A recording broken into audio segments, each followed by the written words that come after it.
Digital Culture, Media and Sport Select Committee to, as part of our inquiry evidence session disinformation, digital culture, media fake news. I'd like to welcome Christopher Wylie and Paul Olivier de Hay to the committee to give evidence this morning. Before we start the committee session, I would just like to give an update on the invitation of the Select Committee to Mark Zuckerberg to give evidence before us. We believe, given the serious nature of the allegations that have been made around the access and use of Facebook user data, that it is appropriate that Mark Zuckerberg should give evidence to the committee. He has suggested that Chris Cox, the Chief Product Officer at Facebook, could come to London to give evidence to the committee in the first week after the Easter recess. So we'll be very happy to invite Mr. Cox to give evidence. However, we would still like to hear from Mr. Zuckerberg as well.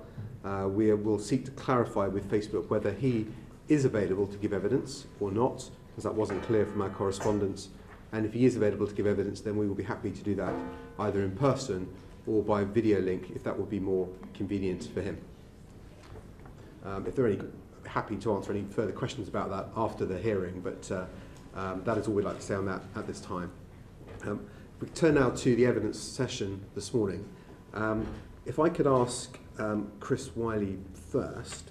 As you know, a lot of the committee's work over the last few weeks has been looking at the role of Cambridge Analytica in the data analytics business and their campaigns, and we heard evidence from Alexander Nix a few weeks ago. Perhaps you could, for the benefit of the committee and the record, just explain how you first became involved with Alexander Nix and Cambridge Analytica. Sure. So I first joined SCL Group, which is the parent company of Cambridge Analytica, actually before Cambridge Analytica existed in June 2013. I got introduced to him through a mutual contact that I had worked with previously in UK politics. The firm SCL had an opening for a research director, in part because the past research director died in his hotel room in Kenya when he was working for Uhuru Kenyatta. I didn't know that at the time. Part of the reason why I got chosen to become research director is because the firm was looking to expand its digital capacity and sort of keep up with developments that were happening, particularly on the military side, looking at how information spreads online and developing new IP that they could then, pass on to clients, whether that's political or military. Does that answer your question? Absolutely. Yeah. And could you just, again, for the record, just explain how long you worked at and with Cambridge Analytica and what caused you to leave the company? Sure. So when I started in June 2013, Cambridge Analytica didn't exist yet. So and it's important for people to understand that Cambridge Analytica is more of a concept or a brand than anything else, because it doesn't actually have employees. It's all SCL. It's just the front-facing company for the United States. But I started at SCL Group in June 2013. In July 2014, that's when I told Alexander Nix that I didn't want to continue working at the time Cambridge Analytica. Although I scaled down my work until the 2014 midterms, so a year and a half. Cambridge Analytica, just to be clear, was set up in large part because of the research that I was doing at SCL Group. So it was the IP that we were creating was acquired by Robert Mercer, and Cambridge Analytica became the vehicle to sort of acquire that IP. Yeah. How would you said that Cambridge Analytica doesn't have any employees, that effectively they're all employed by SCL. Yeah. Yeah. How would you characterize the relationship between these different companies? I mean, is it in effect one organisation that exists behind different facades? Yeah, I mean, so Cambridge Analytica was set up in part because, first of all, there was, so the way it works is CA was set up, and SCL Elections, which is part of SCL Group, which is a group company. SCL Elections became a minority shareholder, and then Robert Mercer became the majority shareholder of Cambridge Analytica. SCL then assigned its intellectual property to Cambridge Analytica, and then Cambridge Analytica licensed back the IP to SCL Elections, and then also granted SCL Elections an exclusivity contract whereby all projects from Cambridge Analytica would be given to SCL to work on, although the actual contracting on the client-facing side would be with Cambridge Analytica. Partly that was because in the United States there's particular rules against foreign actors in elections, so having an American company was beneficial for that purpose. Also, Robert Mercer's lawyers were concerned about two things. Firstly, the optics of acquiring a UK military contractor to work in American elections. Optically, that wouldn't necessarily play well. And secondly, they were concerned about some of the history of the shareholders in the company, as well as some of the past projects they had worked on. The company being SCL? SCL. Yeah. So Cambridge Analytica was a kind of a company set up with the purpose of doing political work in America. In the United States, with a new brand that was sort of untainted by any history or legacy of past projects or shareholders. Yeah. I mean, a lot of people will say, and are saying, that given that you're someone who worked very closely with these people for a period of time and understand this world very well and have built your career working in it, why have you decided to speak out against it and give evidence against people who used to be your colleagues? Because, as a citizen, one is expected and has a duty to report unlawful activity. In terms of if you're asking about sort of my journey to this moment, a lot of people have asked me, why is it taking you so long? What they don't see is that actually I've been working on this with The Guardian and then later the New York Times and Channel 4 for a year. So what you're seeing is sort of the apex or the climax of that. But this is a year-long coming out process. But before going public, I went and started working with the ICO and UK authorities to start their investigation. Also, after I left Cambridge Analytica, very shortly after that, I got threatened with legal action and had, a very aggressive team of lawyers coming after me. So I signed an undertaking of confidentiality, which would mean that if I did break that, I could be sued into oblivion by Robert Mercer. So frankly, that's intimidating. But more broadly, it was only until 2016 when I was working at CA and setting it up. You don't appreciate the future impact of what your work is until it starts to happen. And so 2016 was, where I started looking at what this company was actually doing in the United States, and, coming to appreciate that the projects that I was working on may have had a much wider impact than I initially anticipated it would.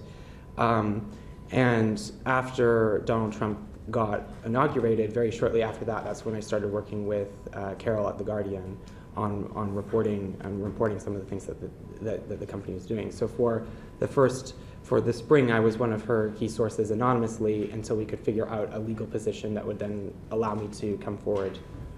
So you, it'd be fair to say that for you, Donald Trump's election sort of crossed a line. You felt that techniques that you were aware of had been used, shouldn't have been used in the way they were used during the campaign, and therefore you felt that you felt you had to speak out about it. Would that be a way of characterizing Yeah, it? I wouldn't say it's just because of Donald Trump, but Donald Trump kind of makes it click in your head that this actually has a much wider impact. I don't think that military-style information operations is conducive for any democratic process, whether it's a U.S. presidential or a local council race. Yeah. So as well about the relation when Cambridge Analytica was founded. I mean, who do you think sort of, in terms of how the algorithm, the database that Cambridge Analytica worked from, was that something it inherited from SCL, or was that something that you developed, or was it developed by other people? No, SCL. This is partly why I was brought on as research director, because SCL was falling behind in its technical capacity and in its quantitative, skill set. So it didn't. SCL before I joined did not have any data assets. So that was in large part why I got hired. So it was the Ripon project that actually scaled, acquired, data and scaled it. It was at that moment where they started becoming more focused on data science and machine learning. Well, is it true? I've seen it reported that the name Cambridge Analytica was Steve Bannon's. Is that correct? Yeah, because it's sort of a bizarre story. So Alexander Nix has his sort of standard pitch, as it were, and it often relies heavily on, we have offices in Mayfair, and I went to Eton, and, presenting a very sort of posh veneer onto the company, which, when you look at their clientele in a lot of the, it's a lot of developing countries in the Commonwealth, and there's still sort of that sort of image, plays well with certain types of clients that he had worked with in the past. Problem was that for Steve Bannon, he didn't really care about that. He was much more interested in, going and speaking at student events at Cambridge than, sitting in a posh office in Mayfair. So Alexander realized that, and he decided to set up a fake office in Cambridge so that whenever Steve Bannon, this is before Steve Bannon came on board to which, set up a project which eventually became CA. And so whenever Bannon would come, we set up this fake office, and to sort of present a more academic side of the company. And it was from that Steve Bannon decided we should call it Cambridge Analytica because of how closely associated it was with the university. Because in his head, it was a very academic company. Okay. And other than that geographical proximity, did the company have any particular relationship with Cambridge University? It didn't have a formal relationship, but we did work with a lot of professors at the University of Cambridge, in particular the psychology department and the psychometric center. Okay, so they would do research projects and assist with developing techniques and feeding ideas. Yeah. We would use the Cambridge has an amazing psychology department. It's one of the top, if not the top, in the world for psychology. So. It was a real resource to have that very close to us. So we did work with several professors at the psychology department on developing psychometric inventories, and also looking more broadly at the research that was coming out of the university in psychological profiling using online data exhaust. So, a lot of the papers that eventually became the foundation of the methods that were then used on the Ripon project, that all came out of research that was being done at the University of Cambridge, some of which was funded in part by DARPA, for example, which is the US military's research agency. And did you just approach academics on an ad hoc basis, or was there any engagement with the university authorities or any of the departments? We definitely talked to some of the more senior professors, but it was all there was nothing formalized with the university itself. Mm-hmm. So it was all done, professor to professor to professor, but it sort of sat in a gray area. I mean, when Rip-On was happening, we had a lot of people who we were engaging at Cambridge who provided, who played a pivotal role in actually getting that project going. Yeah. Okay, thank you very much. Paul Farrelly. Thank you, Chair.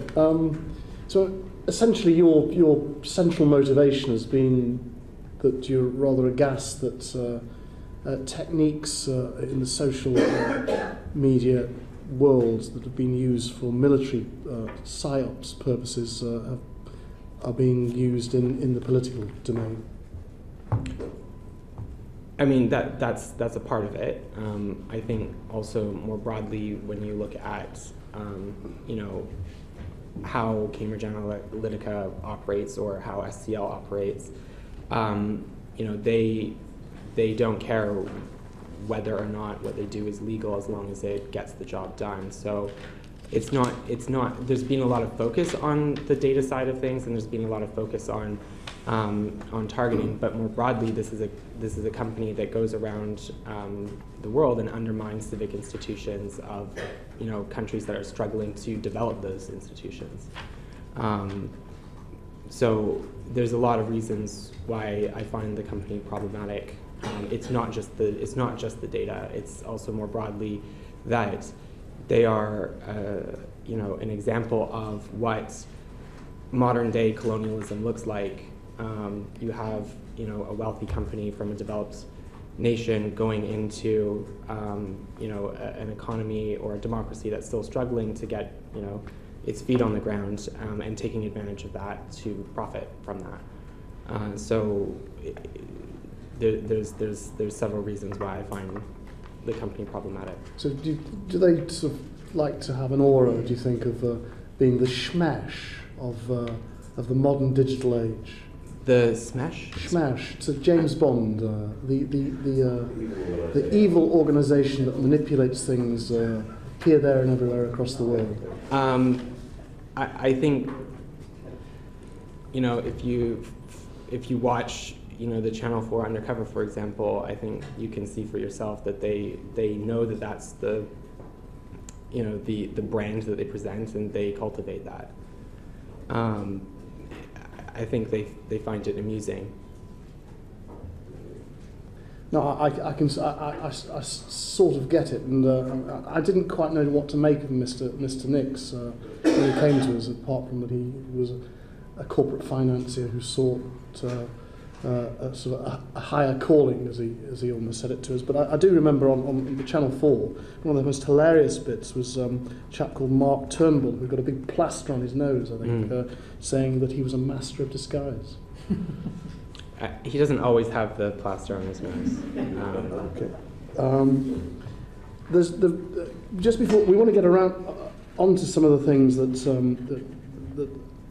happen in different parts of the world, but just before we do, I just wanted to just probe into your predecessor who died in Kenya. Yeah. Was that? I've not heard of that. Working for the Kenyatta campaign. Yeah. Were there any suspicious circumstances? I've heard several different stories as to what actually happened, so I don't know which story is accurate, but it didn't sound, when you work in Kenyan politics or politics in a lot of African countries, if a deal goes wrong, you can pay for it. So is this a matter of public record, or is this new now? Dan, who's my predecessor, his death did cause some news coverage in Romania because he was the son of a cabinet minister in Romania who is now in jail for corruption charges, I think. But so he came from a political family in Romania.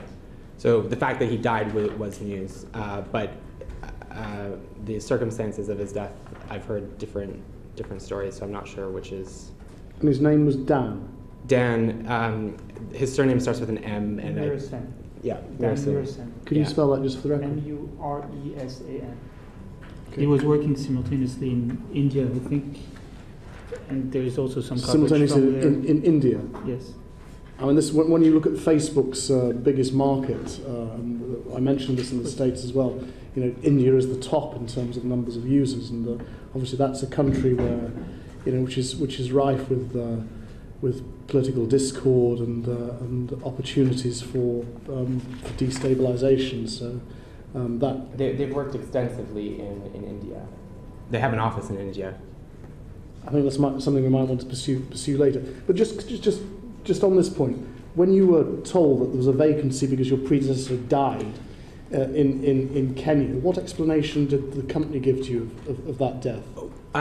Just to clarify, when I got hired, I wasn't told that my predecessor died in Kenya in his hotel room. That was several months after, when I asked about who was I actually replacing, because I was looking for some old files and I couldn't find. So I did realize that I didn't actually know the name of the person who I replaced. So I asked about, you know, looking through old files, and that's where it came out that he died. So same question 2 months on then. What explanation were you given of the?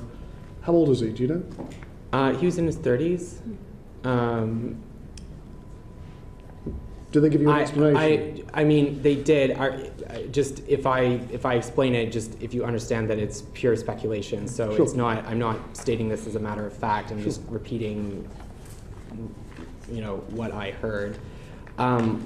What I heard was that he was working on some kind of deal of some sort. I'm not sure exactly what kind of deal it is, but when you work for senior politicians in a lot of these countries, you don't actually make money in the electoral work. You make money in the influence brokering, you know, after the fact. And that a deal went sour. And again, this is what I've been told, so I'm not saying this as a matter of fact, but people suspected that he was poisoned in his hotel room. I also heard that the police got bribed to not enter the hotel room for 24 hours. But that is what I was told. I wasn't there, so I can't, you know, speak to the veracity of that account. But that's what I was told. Okay, well, we'll leave that there for the moment because there are plenty of journalists who might want to follow some of those interesting leads.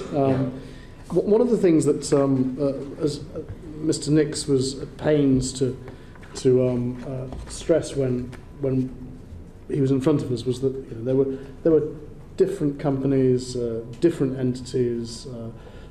Data could go one way but not another way because of government contracting.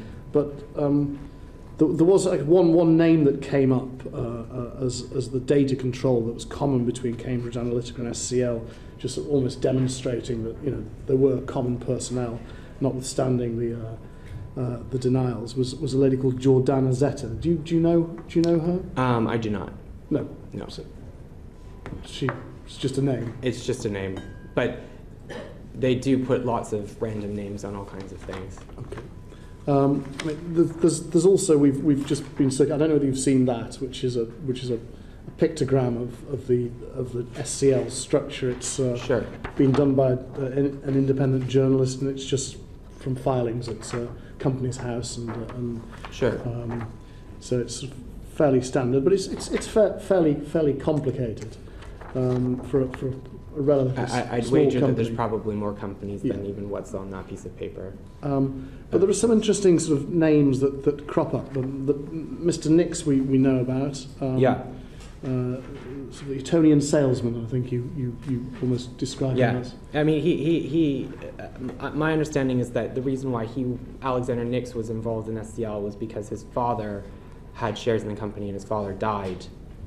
He inherited shares, or there was some deal that was done, because he has no background in psychology, tech, you know, politics, any of the things that they operate in, which is why he's a salesman. He likes to sell stuff. And while I was cooking Sunday lunch this weekend, I listened to a BBC profile of of Nigel Oakes. Right. Did you come across him? Yes, although not day to day.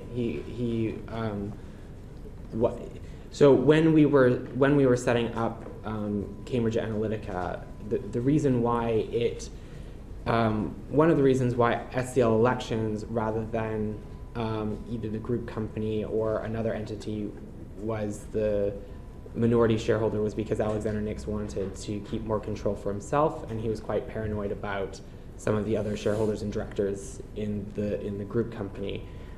So he made a concerted effort to sort of keep this project away from the others as long as possible.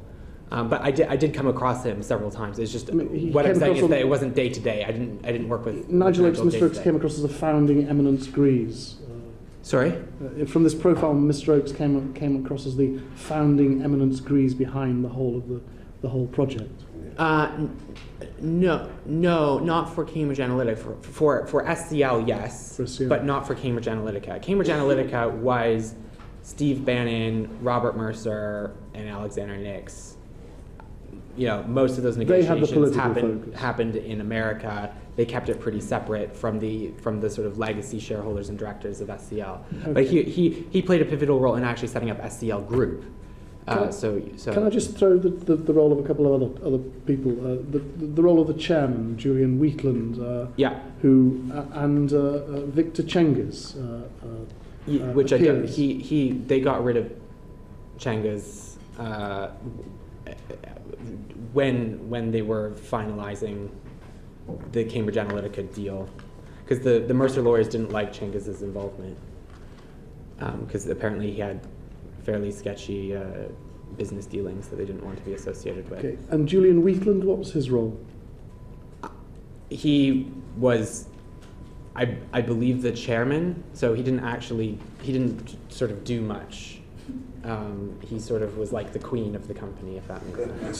So you not to say that the queen doesn't do a lot. I don't interpret that as a slight of it. You mean heads? I'm just putting these other names up in because there's a danger that one focuses just on Mr. Nix, who's got a very sinister surname. Yeah.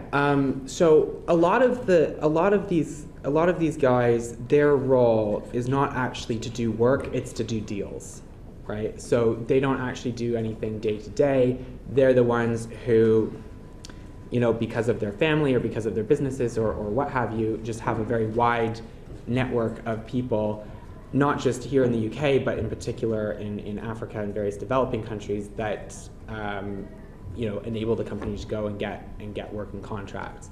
So their roles were usually like as the introducer, as the deal maker, not managing the day-to-day operations of the company. Would you characterize them as people who wanted to make a fortune out of this, or people who were genuinely curious about the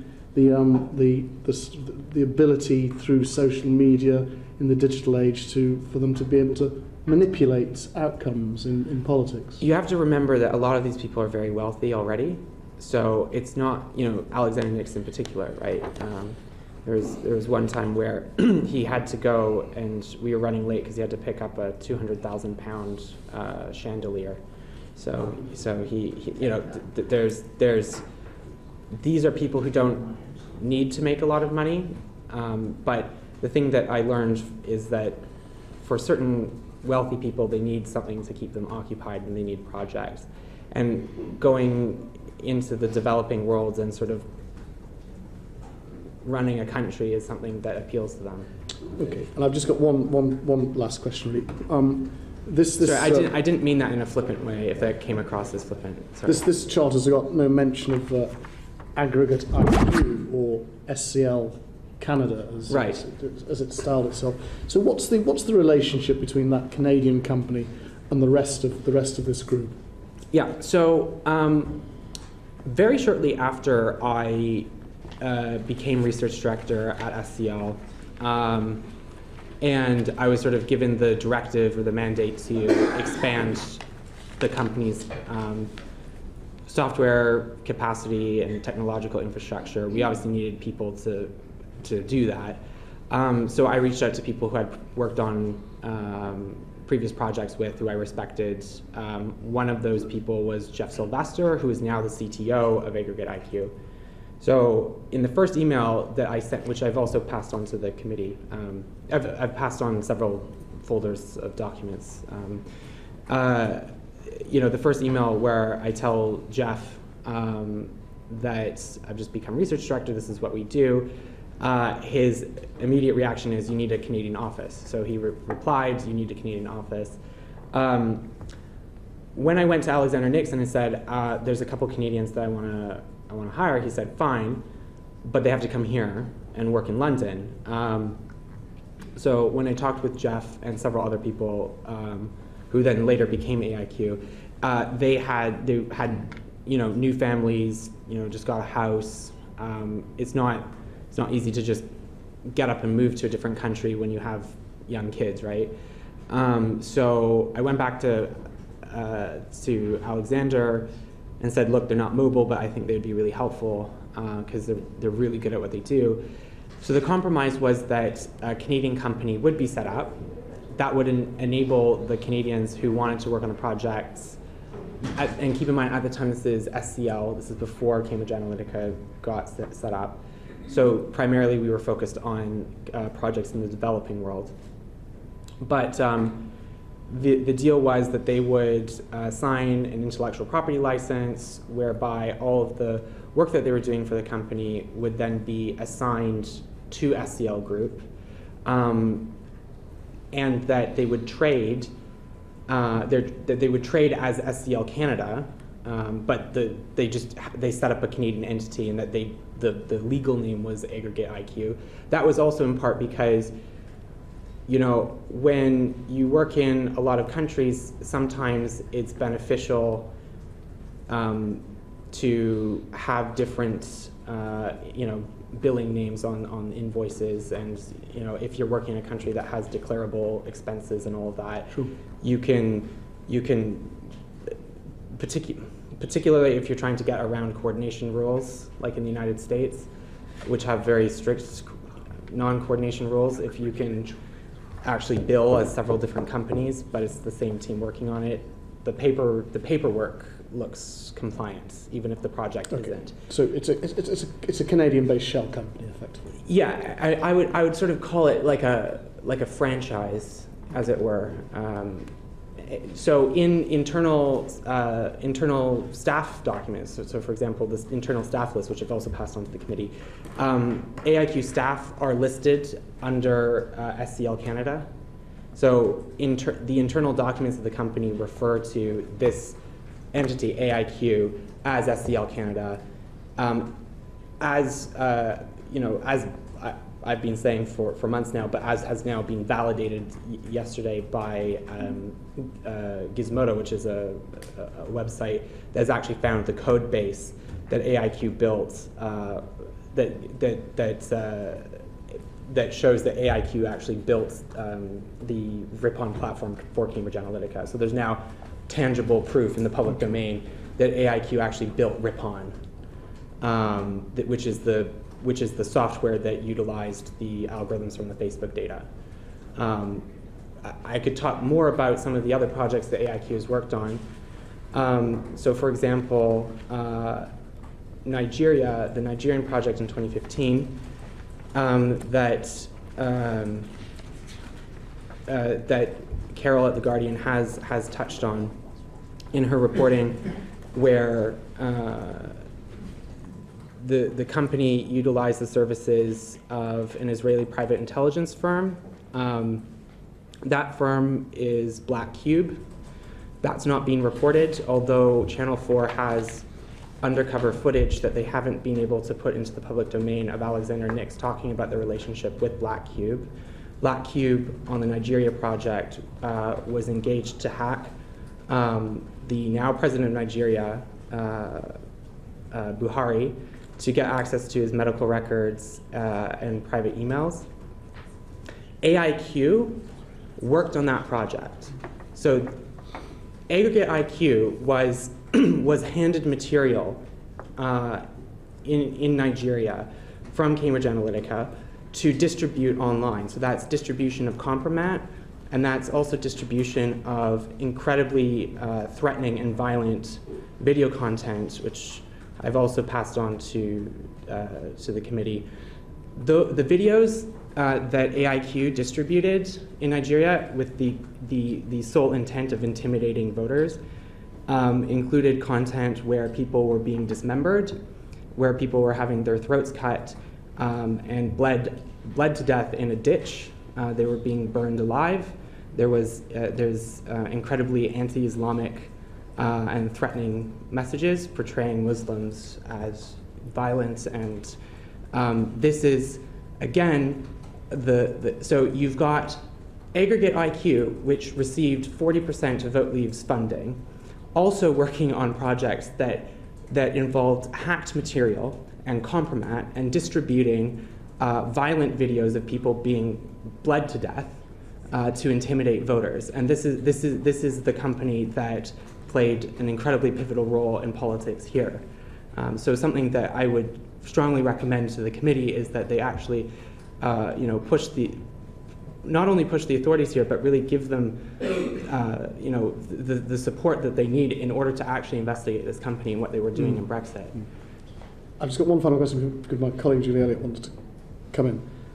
Most of the reporting here has been focused on the Cambridge Analytica link or lack of link with leave.eu, rather than it or its entities links with Vote Leave, both from the Vote Leave campaign and also the money that's been diverted off to Believe. Mm-hmm. The other focus of reporting has been the number of the amount of Facebook data that's been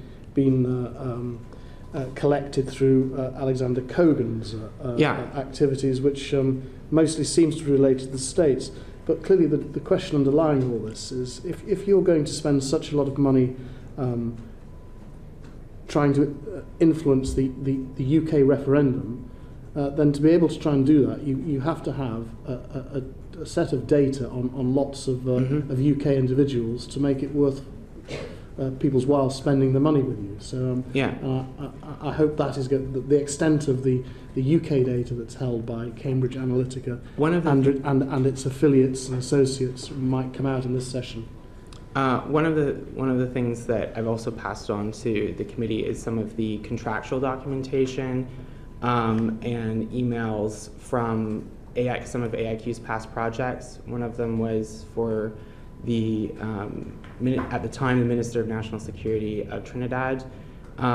In the contractual documents and then also email chains, AIQ, part of the project was to go out and find a way of accessing raw internet service provider data for the entire country to monitor what people were browsing in that country. As I understand it, that's not legal in Trinidad. It certainly wouldn't be legal here. But the thing that I would say is that Aggregate IQ, in part because it was set up and works within the auspices of Cambridge Analytica, inherited a lot of the company culture of total disregard for the law. And so I would, again, strongly encourage actually looking at, this question of where did they get the data? When I met with Dom Cummings in November 2015, one of the things that was apparent is that Vote Leave at the time actually didn't have any data. So to go, and that's in November 2015. So, and Dom Cummings, in part, wanted to meet with me because he was really interested in Cambridge Analytica. He also said that he wanted to create the quote-unquote Palantir for politics. And, but it became apparent that it's like, well, if you don't even have the electoral register, let alone, a social database, you can't really do this, or you can't really do this legally. Very shortly after that meeting, they then engage AIQ. I think in part, although this bit is me speculating, I think in part because they couldn't, it would look odd if Leave EU was working with Cambridge Analytica and Vote Leave was working with Cambridge Analytica, but you could get the next best thing, which is a company that can do virtually everything that CA can do, but with a different, billing name for your invoices. But my question is, where did you get the data? Because how do you create a massive targeting operation in a country that AIQ hadn't previously worked in 2 months? It baffles me as to how that could happen in such a short amount of time. So that's a good question. It's unfortunate that AIQ hides behind jurisdictional barriers and doesn't actually come here and answer those questions. But it is something that hopefully can be looked at. So how did it actually work? This is a company that has worked with hacked material, right? This is a company that will send out videos of people being murdered to intimidate voters. This is a company that goes out and tries to illicitly acquire, live internet browsing data of everyone in an entire country. So I think a lot of questions should be asked about the role of Aggregate IQ in this election and whether they were indeed actually compliant with the law here, beyond just suspending infractions. Thank you. I understand that quite a few colleagues want to come in on this particular point. If I could just say for the record of people following the proceedings, Chris Wylie's given the committee access to a large number of documents that he has. We received those this morning, and we will be looking to go through those and discuss those with him with a view to publishing some of those documents probably tomorrow, but certainly as soon as we can practically go through them and look through them. Can I just ask, the allegations you make about AIQ and Nigeria are very serious. The documents and the folders you've given us, they provide evidence to support that allegation. So you have the video, one of the videos that I'm referring to, and I'd recommend following Carol's reporting on the matter because she's done a ton of work on researching it, and she's actually published some articles on the Nigeria hacking scheme also. But AIQ was involved in the Nigeria project.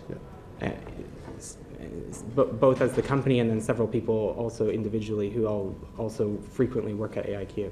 Yeah, thank you. So, Julian, Ian. Okay. Can I just ask a very short question? I just want to put to you, Mr. Wylie, a statement that was made by Aggregate IQ on their website on Saturday the 24th of March 2018. Sure. They said, Aggregate IQ is a digital advertising, web and software development company based in Canada. It is and has always been 100% Canadian owned and operated. Aggregate IQ has never been and is not a part of Cambridge Analytica or SCL. What is your reaction to that statement? They're using weasel words. So that is all technically true. Yeah. Okay, but let me be super clear. Okay, so they are based in Canada. That is true. They're a Canadian company. That is true.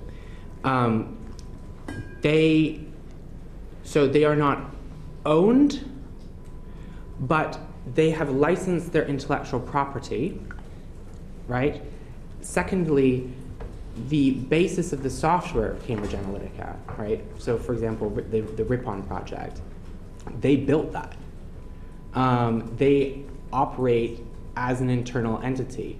They're kept at an arm's length in part because that was useful for particularly American projects where you need different entities to work on campaigns and PACs and various other entities where you can't necessarily coordinate.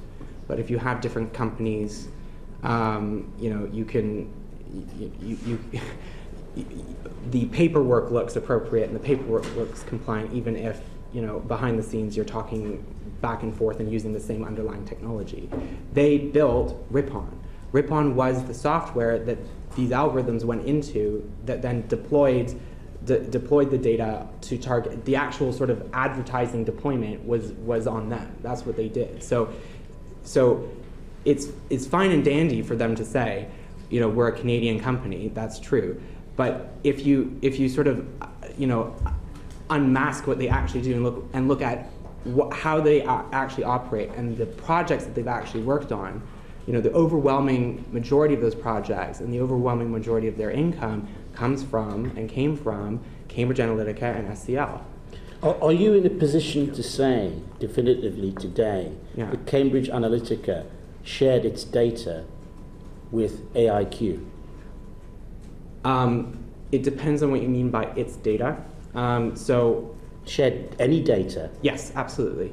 You can't create software that deploys adverts or targets people online or has a front-end interface for you to query data without actually accessing the data itself, right? You can't have targeting software that doesn't access the database, right? So CA would have the database, Cambridge Analytica or AIQ would be able to access that because otherwise the software doesn't work. If you see what I'm saying. Yeah, I see what you're saying.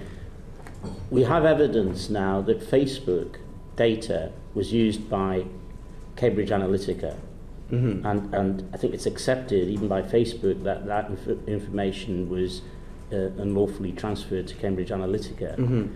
Can you say that AIQ had access to that data?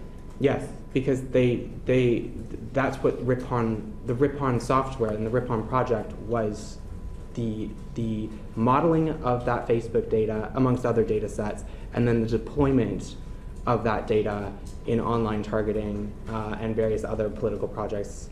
And it was Aggregate IQ that actually built the software for that. And so I provided documents in terms of the what I provided to the committee is the contractual documents for that and the IP licensing for that. But yesterday, the website Gizmodo actually has found a lot of the actual underlying code with the software development comments, between AIQ and SCL developers. So not only do you have access to the contractual documents, which I provided to the committee, but also, if you look at what Gizmodo is reporting, you can actually see the code. Thank you very much. Okay. I think, if you don't mind, I think Rebecca's got one quick question on this point, if you don't mind, then we'll come on to you. Because thank you for that. What I was actually going to ask it. I was so interested in you saying earlier, where did they get the data from? And I just wanted to get this sort of on the record because we had Alexander Nix here, and I asked him about whether they'd used Facebook data, and he categorically said, we don't work with Facebook, we do not have Facebook data, but we do use it as a platform to advertise, we do gather data from Facebook, and we do surveys. So we don't have Facebook data, but we gather Facebook data. So what would you say to that? Do you, just on the record, do you think that was just absolutely a lie, that in fact they did have Facebook data, they were gathering it, they were using it? And on the back of that, if we have this link between Cambridge Analytica and Aggregate IQ, of which Robert Mercer owns the company, surely they must be using the data. So, to address your first point, it is categorically untrue that Cambridge Analytica has never used Facebook data. Facebook data and the acquisition using Alexander Kogan's app was the foundational data set of the company. That is how the algorithms were developed. They spent $1 million at least on that acquisition project. And so for him, and by the way, what I've provided to the committee is the signed contracts, okay, with Alexander Kogan's signature and Alexander Nix's signature on a contract that references using an app that harvests Facebook data and the friend network data also. So they've led us up the garden path for a long time, and now we're getting to the bottom of it. I think Alexander Nix's comments to your committee were exceptionally misleading. And frankly, I would say not only misleading, but I think they were dishonest. Thank you. Julie Elliott. Thank you. Sorry, if I may. There's also been on YouTube, on the public record in a way, for a long time, 2 videos from 2015 where you see interns, at least one of the videos, you see an intern that was working at Cambridge Analytica that was describing his work in a public forum. His work using Facebook likes to model psychographics, and he's describing his work at Cambridge Analytica. When the Guardian contacted Cambridge Analytica, the video was removed even though it was controlled by a different entity called ASI Data Science. So I had managed to download that video, so I have it and I put it on the record. And by the way, ASI Data Science also worked for Vote Leave. And ASI was one of the subcontractors to Cambridge Analytica, and they provided a lot of the data scientists that Cambridge Analytica used to do their modeling work. So Vote Leave used Aggregate IQ. They also used ASI. Their Chief Technology Officer, Tom Borick, also worked on projects for SCL Group in Trinidad and Antigua. So I think, more broadly, a question should be asked is like, why is it that all these entities were being used? Given that Dom Cummings was very interested in Cambridge Analytica, and not only Cambridge Analytica, but more broadly, Robert Mercer's work in Renaissance Technologies, which is his hedge fund. What did Dom Cummings know, and why is it that he was using Aggregate IQ and ASI Data Science? Why is it that their CTO was also somebody who ran projects for SCL Group around the world? I mean, these are, and to her credit, Carol at The Guardian has been raising these questions for a year now.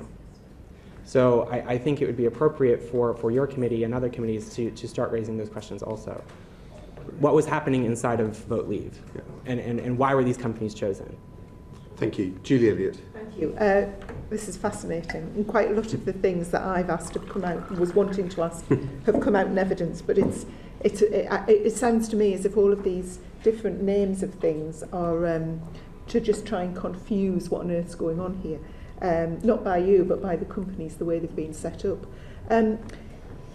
If AIQ, they were being paid for work for the Vote Leave campaign and others, do you think they were working to a common plan for paid work to get a common result? Or do you think they were all been working separately? I know that, well, sorry, let me, before I answer, are you referring to, which common plan are you referring to before I answer? For the various leave campaigns, right, which was to get a leave result in the referendum.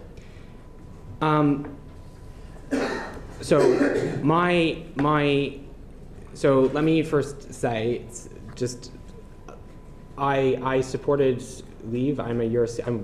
Despite having pink hair and a nose ring, I'm one of the rare breeds of progressive Eurosceptics. I don't believe in the current Brexit plan, so just to clarify, but I do speak as somebody who, for me, this is not about Remain or leave. This is about the integrity of the democratic process, which is more important than anything else. Okay, so I just want to preface what I say. I am absolutely convinced that there was a common plan and common purpose with Vote Leave, Be Leave, the DUP, and Veterans for Britain. All of these companies somehow, for some reason, all decided to use Aggregate IQ as their primary service provider when Aggregate IQ did not have any public presence, no media, no website. The only way that you could find them on the internet is if you went to SCL's website and called up SCL Canada, right? So first question that I have is, why is it that all of a sudden this company that has never worked on anything but Cambridge Analytica projects, that had no public presence, somehow became the primary service provider to all of these supposedly independent and different campaign groups, firstly. And secondly, what I've provided to the Electoral Commission is 3 binders of evidence about this high, of emails, documents, invoices, chat logs, activity logs, system logs, screen caps of conversations that were happening inside of Vote Leave, in particular with reference to the Be Leave project, which was the single largest expenditure of Vote Leave, went to Be Leave. And when you look at the accumulation of evidence, I think it would be completely unreasonable to come to any other conclusion that this must be coordination, this must be a common purpose plan.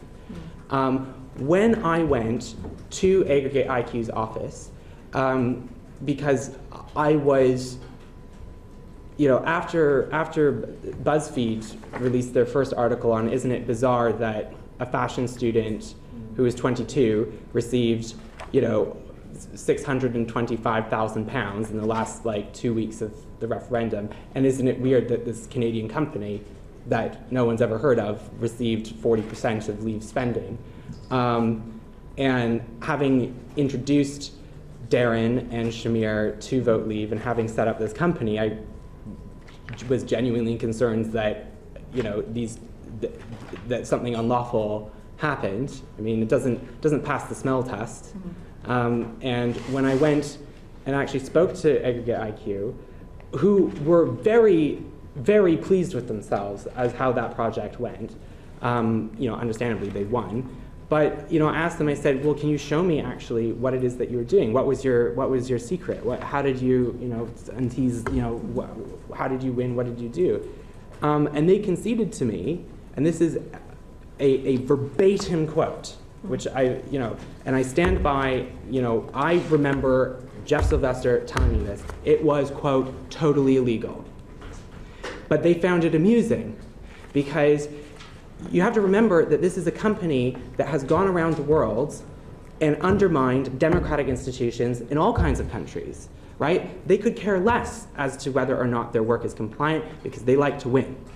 And when I asked them, okay, show me some of the work that you've done, I asked them, did you silo the data? Did you silo your advertising? If you're doing programmatic advertising, if you don't silo your programs into different campaigns, the results of one campaign will influence the results of the other campaign. And they said, absolutely not. It was all just one common ad program, which means that Aggregate IQ was just used as a proxy money laundering vehicle, right? What Dom Cummings did is he went around and found places that he could just launder money through to give it to AIQ so that they could overspend. And that is my genuinely held belief. And for me, it makes me so angry because a lot of people supported Leave because they believe in the application of British law and British sovereignty, and to irrevocably alter the constitutional settlement of this country on fraud is a mutilation of the constitutional settlement of this country. And you cannot call yourself a leaver, you cannot call yourself somebody who believes in British law and win by breaking British law in order to achieve that goal. And is that your belief as well, that the law was broken in this? Absolutely, absolutely. And I am so angry that that two people that I introduced in good faith that it's hard for a lot of young people to get involved in politics. And I introduced these two young people to volunteer on a campaign to Stephen Parkinson in good faith that that they wouldn't be manipulated and they wouldn't be used to break the law. And what is so egregious about this is that Darren was made to be personally liable for a criminal conspiracy, in my view. And it is absolutely outrageous that he has the amount of emotional trauma that Darren has been put through. Watching his mental health deteriorate, watching that Dom Cummings and Matthew Elliott encouraged him and eventually convinced him to quit university so that he could stay at Brexit Central, right? And when I talked to Darren and I said, I think that you should get out of this because I think you are losing your perspective as to what's happening. And I told him that I thought that he was being manipulated, particularly after all of this stuff came out. And he said, well, I've already quit university because they told me to quit university. And what am I going to do? I have no options. Everyone hates me. He told me that he felt trapped. And part of the reason why I'm speaking out and part of the reason why Shamir is speaking out is in large part, irrespective of what you think about Darren's political stance on things, he was a young person that was manipulated and continues to be manipulated in my view. And what is so outrageous is that he is the one who is legally liable. He is the one being investigated. It's not Dom Cummings being investigated. It's not Stephen Parkinson being investigated. It's not Cleo Watson, also at Downing Street, being investigated. She was head of outreach. She was in charge of this program.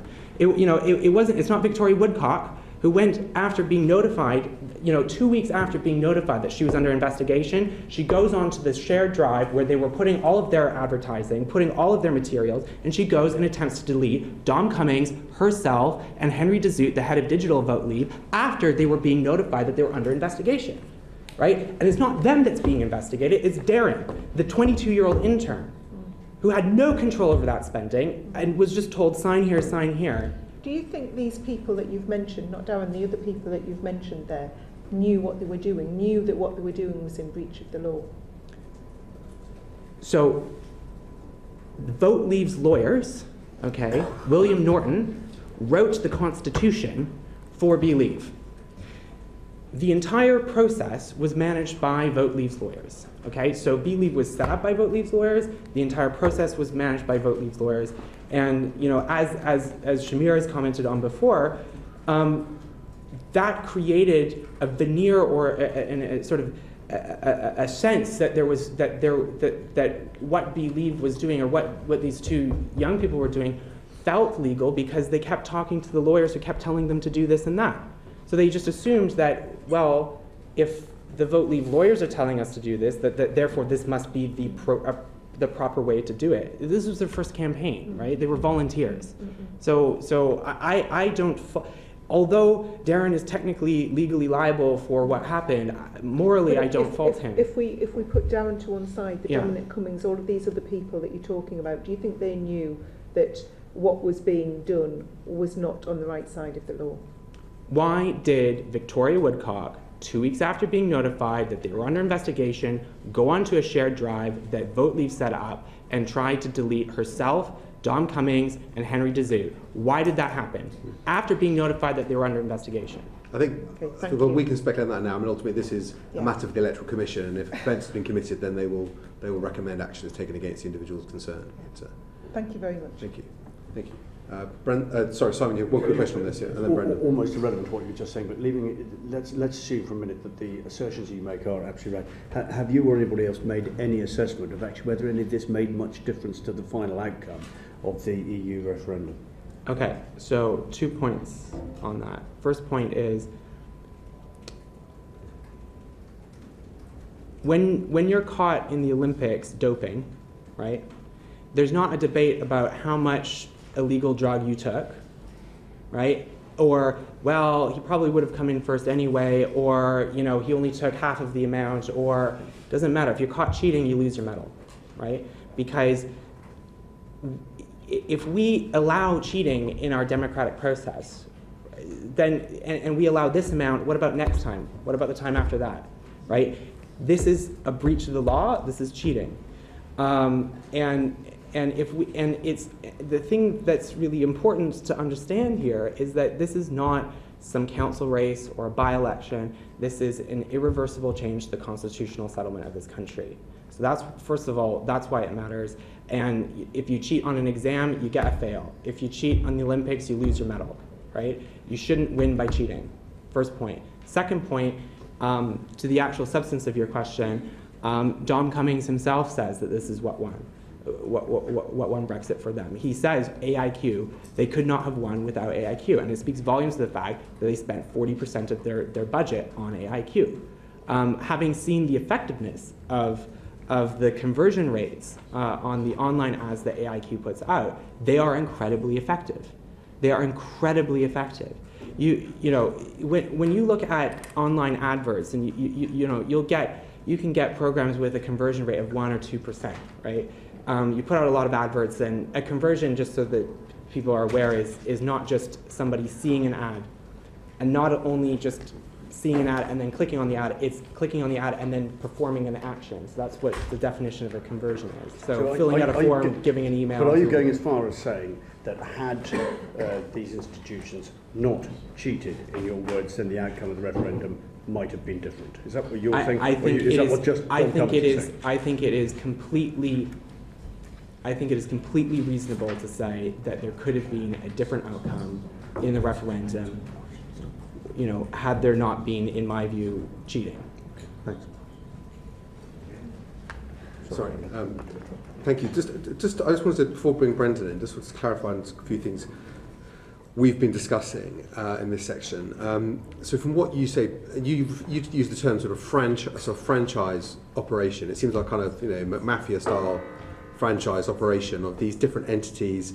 You know, we've focused on 3. There could be many more that are technically independent of each other, but totally they're totally reliant on each other as well. That their business is reliant on each other. And if there's one entity, is there one person who's responsible for that entity, do you think? If there's one as in who's responsible for the whole sort of web of things? If it's a franchise, then there's a kind of, ultimately there's a coordinator of that franchise. There's someone whose IP that franchise is. Well, when I was there, that was Alexander Nix and Steve Bannon. But that's a question you should be asking AIQ. Yeah. And just in regards to AIQ and the and GSR, the data from GSR, the Alexander Kogan data, do you believe that all the companies would have had access to that data that was gathered as well? That would have been accessible to AIQ, to Cambridge Analytica, to anyone that was working as part of this franchise? Yeah, absolutely. Yeah. I mean, it's farcical to say that AIQ didn't have access to the Facebook data when they were building the software that deployed it. Yeah. You can't do online targeting if you don't have access to the database. Yeah. You can't. Yeah. Thank you, Brendan O'Hara. Okay. Thank you, Chair. One question, looking back slightly, you talked about the AIQ conversion rates. What were those conversion rates? You said they were significant, or more than significant. What were they? So I've seen conversion rates. So obviously it depends on the program and the advert. So there's not one hard and fast rule. But I've seen conversion rates, 5-7%, which doesn't sound like a lot, but in online advertising, that's a very effective program. Because again, the conversion is not just somebody seeing the ad or even clicking on it. It's them going and performing an action, signing up, donating, performing a substantive action, or eventually, or coming and attending an event. So performing a substantive action, and you'll get on online ads, a lot of programs that I've seen will get conversions of 1-2%, 7%. I saw one program that they had which had a 10%. I mean, that was kind of an insane, but they had substantially higher conversion rates, at least on the American projects that I worked on. I haven't seen the work, intimately that they did on Brexit, but what they told me was that they had, they focused their effort. So AIQ didn't just advertise to everybody in the country. They focused their effort on 5 to 7 million people, right? Who were sort of the core universe that if you could turn out these people, then you can win. And so what they told me is that they didn't advertise to everyone in the country. They took a very specific sliver of the country that they in a very calculated way that they needed in order to win, and they just blasted them with ads. You could find out because Facebook would have that information, Google would have that information. And you say that 5, 7, up to 10% is absolutely unprecedented in terms of. It's very for substantive actions like giving £20, signing up and going to an event, becoming a member, whatever that substantive action is, that is a really good conversion rate for people that you've never spoken to before, right? So this is not a retargeting I'm not talking about retargeting, I'm talking about fresh people that you've never spoken to before, but if you target it in an effective way. And if you think about it, right, if you get a 5 to 7% conversion rate and you target several 100,000 people, and each of those people gives £10 if you count that as the substantive action, or joins and becomes a member or attends an event, that actually, when you scale it, becomes quite impactful. Okay, thank you. Can I ask you about the relationship between Cambridge Analytica and global science research? What was that relationship, as you understand it? What work did they do?